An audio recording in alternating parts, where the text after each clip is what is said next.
இந்த ஆண்டு பொங்கல் பண்டிகைக்குள் ஜல்லிக்கட்டு போட்டிகளை நடத்த அனுமதி கிடைக்காவிட்டால் தடையை மீறுவோம் என வீர விளையாட்டு கூட்டமைப்பு தெரிவித்துள்ளது.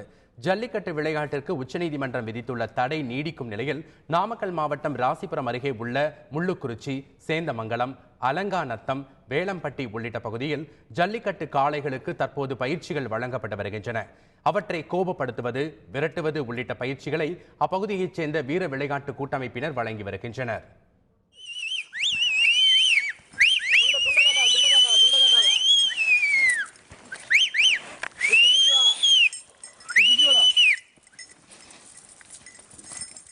மனுஷனும் கூட நாங்கள் அந்த அளவுக்கு பார்த்துக்க மாட்டோம். ஆனால் என் காலை வந்து நாங்கள் அந்த அளவுக்கு பார்த்துக்குறோம். ஏன்னா வந்து எனக்கு என்னோட காலை வந்து தான் எனக்கு வந்து வீரம், என்னோட பெருமை, என்னோட கெத்து அப்படின்னு நான் நினைக்கிறேன். அதனால வந்து என் காலையை வந்து நான் ஒன்றும் என் உயிர் மூச்சா நினச்சி அந்த ஜல்லிக்கட்டுக்கு வந்து நான் ஆதரவு தெரிவிக்கிறேன். கடந்த 3 வருஷமாக உச்சநீதிமன்றம் தடை போட்டதுனால ஜல்லிக்கட்டு இல்லாமல் எங்களுக்கு மிகவும் வருத்தமாக இருக்குது. எங்களுக்கு பொங்கல் திருவிழாவே ஜல்லிக்கட்டு இல்லாதனால எங்களுக்கு திருவிழா பொங்கலே இல்லை.